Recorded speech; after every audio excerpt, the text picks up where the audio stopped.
in which the last dangling threads of our story play out in the aftermath of Anna's death.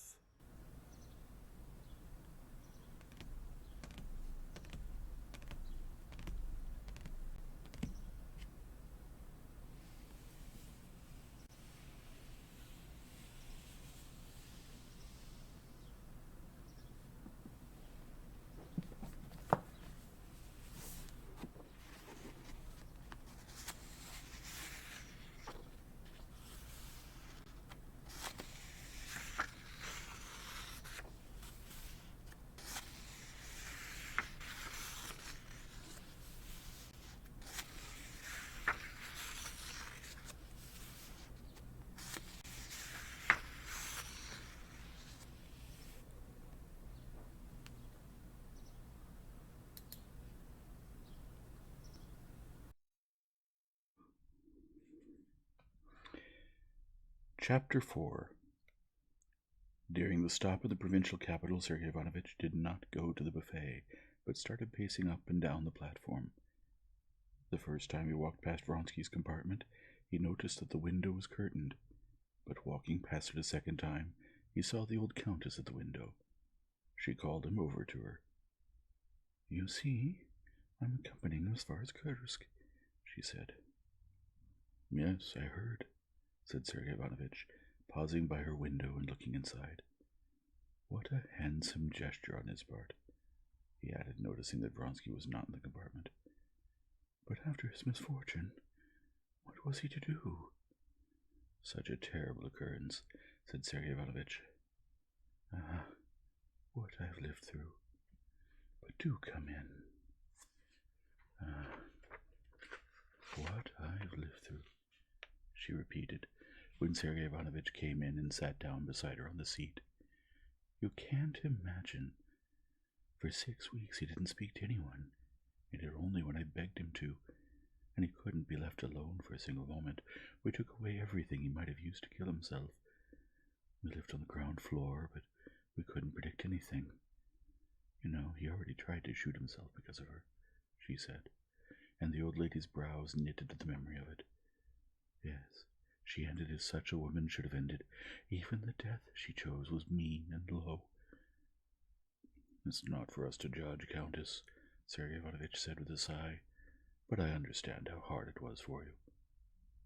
"Oh, don't even say it. I was living on my estate, and he was with me. A note was brought to him. He wrote a reply and sent it back. We had no idea that it was right there at the station. In the evening I had just gone to my room when my Mary told me that some lady at the station had thrown herself under a train. It was as if something hit me. I knew it was she. The first thing I said was, 'Don't tell him.' But he had already been told. His coachman was there and saw it all. When I came running into his room, he was no longer himself. It was terrible to look at him.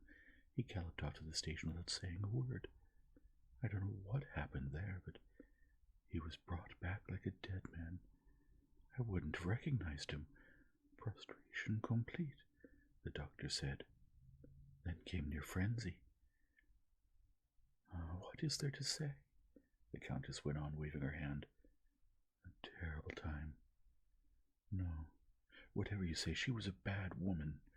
Well, what are these desperate passions? It's all to prove something special.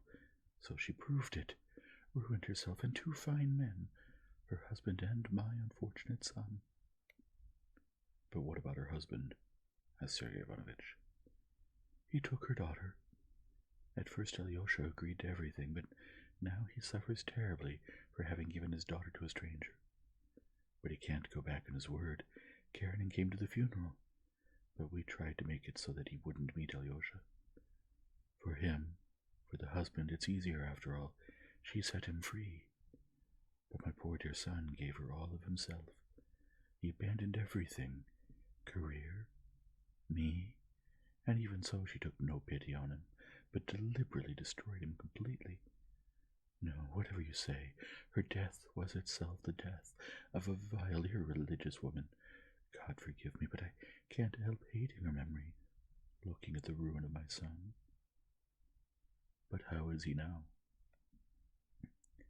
This is God's help to us, this Serbian war. I'm an old woman. I don't understand anything about it, but it's been sent to him by God. Of course, as a mother I'm afraid, and above all they say, ce n'est pas très bien, vous à Petersburg. But what can be done? It's the only thing that could have lifted him up again. Ashvin, his friend, lost everything at cards and decided to go to Serbia. He came to see him and talked him into it. Now he's taken up with it. Talk to him, please. I want him to be distracted. He's so sad. And as ill luck would have it, he's got a toothache. He'll be very glad to see you. Please talk to him.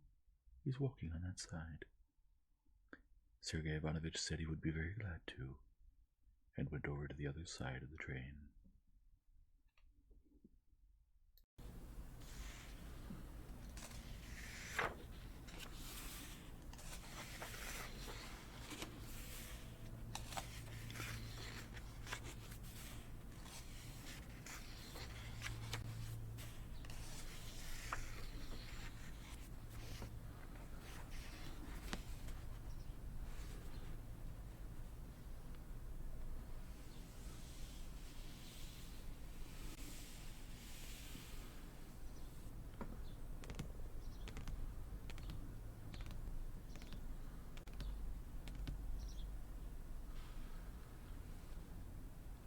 If you enjoy this format, please leave a like and subscribe and return tomorrow for the next chapter.